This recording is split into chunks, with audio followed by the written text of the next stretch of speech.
Andrea stood at the window and watched the children playing in the playground.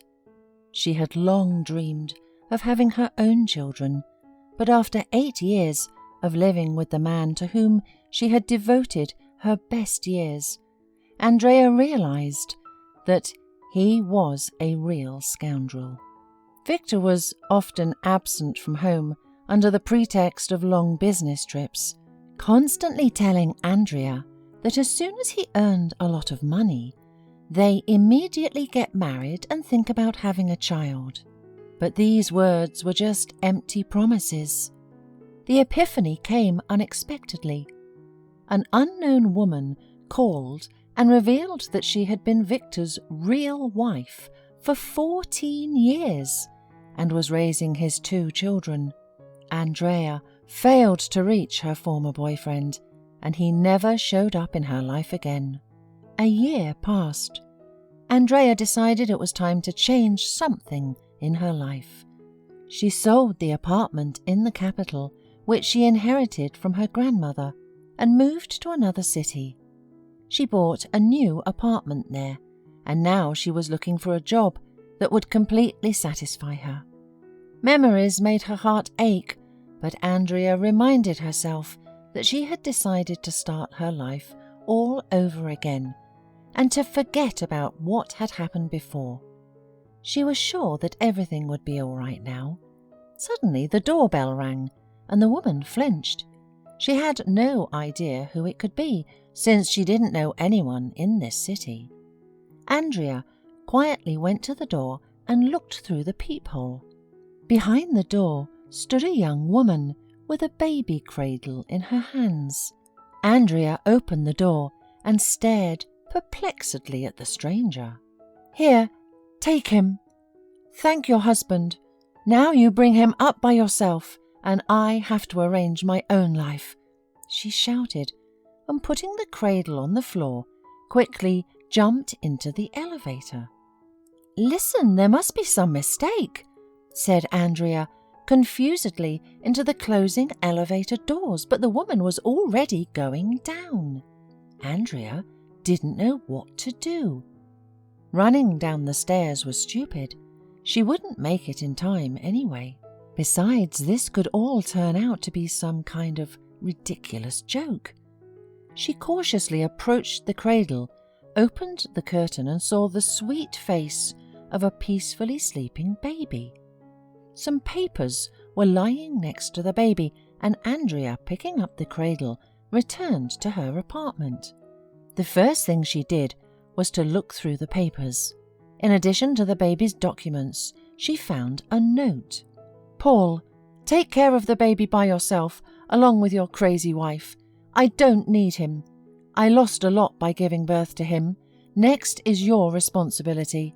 Don't you dare look for me."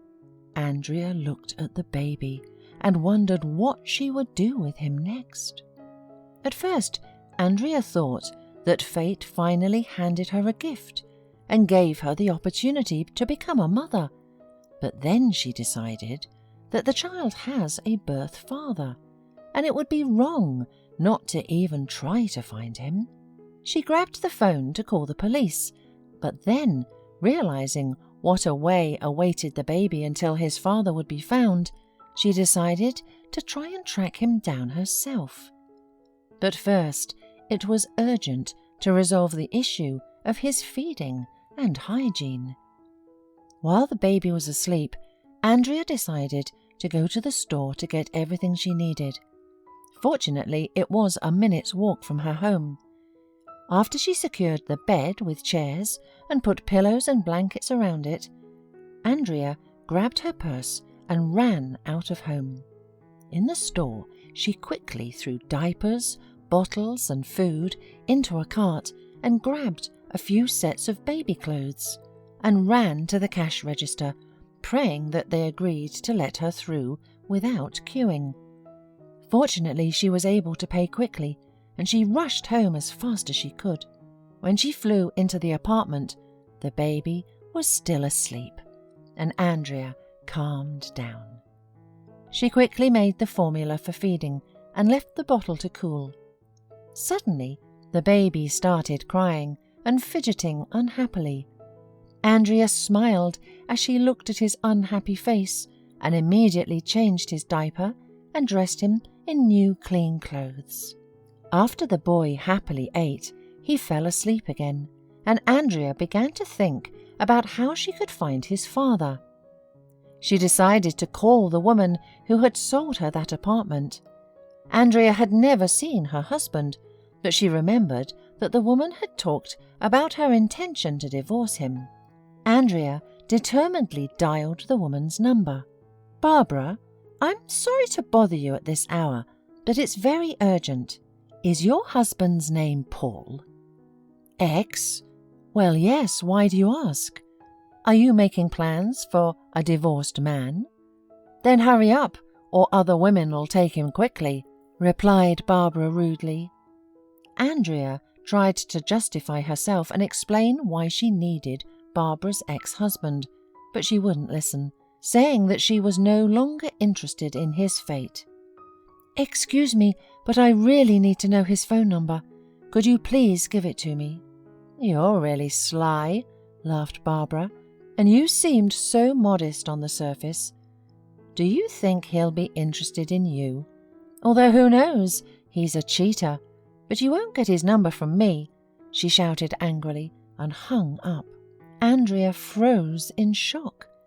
She could not have told such a woman about her husband's child. Who knows what she would think? She might hurt the boy too. Andrea wondered who else might know Paul's phone number and decided to go to the neighbours. But no one opened the door for her, and then the woman remembered that she had letters somewhere which were sent to the name of the previous owners of the apartment. She rushed to the closet, took out a bag of mail, and found one single letter addressed to Paul. It was an official response to a request to the internet service provider, and fortunately, it included Paul's cell phone number. Andrea called immediately, and when she heard a nice, soft man's voice on the phone, she told him the whole story about the baby. The man was clearly confused, but nevertheless he promised to come over. Not even an hour later, the doorbell rang. It was Paul. He was excited, and the first thing he did was request to see all the baby's documents. After a brief look through them, he sank tiredly on the sofa and put his arms around his head. "I don't know this woman, and I can't have any children on the side. It was always Barbara who was insanely jealous of me, who suspected me of cheating without any reason, and I couldn't convince her otherwise." And the man also said that he had always wanted children very much, and after Andrea's call, he almost went crazy. He knew, of course, that this was unbelievable and could not be true, but there was a faint hope for a miracle. They sat there for a while longer, drank coffee, and Paul called the police.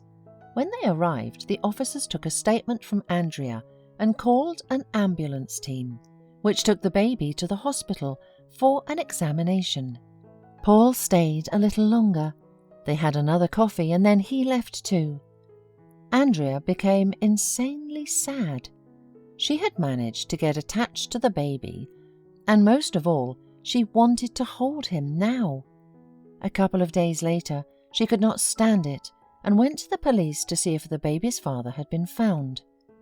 At the police station, she was told that they had found the child's mother, who gave the father's name, but unfortunately, he had moved long ago to live in another country, and he had also rejected his son. Andrea started crying. The policeman tried to calm her down, assuring her that the orphanage would take good care of the baby. Finally, Andrea wiped away her tears and without a moment's hesitation went to the orphanage. When the orphanage head heard which baby Andrea would like to adopt, she shook her head negatively and said that yesterday they had been preparing documents for the adoption of this child. The woman suggested that Andrea choose any other child, but Andrea stubbornly insisted, swallowing her tears, that this was the only one she wanted. She was sure that fate had brought this boy to her, and she was not ready to give up her dream so easily. Suddenly the door opened, and Paul walked in. "This is the man who wants to adopt this baby," said the head of the orphanage. "What do you mean, also?" asked Paul. "Well, here's a woman asking for the same child." Paul approached Andrea and looked into her eyes and said, "We could adopt him together, if you marry me." The director looked at the two of them dazedly, while Andrea nodded her head in agreement. 7 years passed. Andrea and Paul had 2 more daughters. They recalled the story of their acquaintance more than once, and they sincerely believed that fate had brought them together.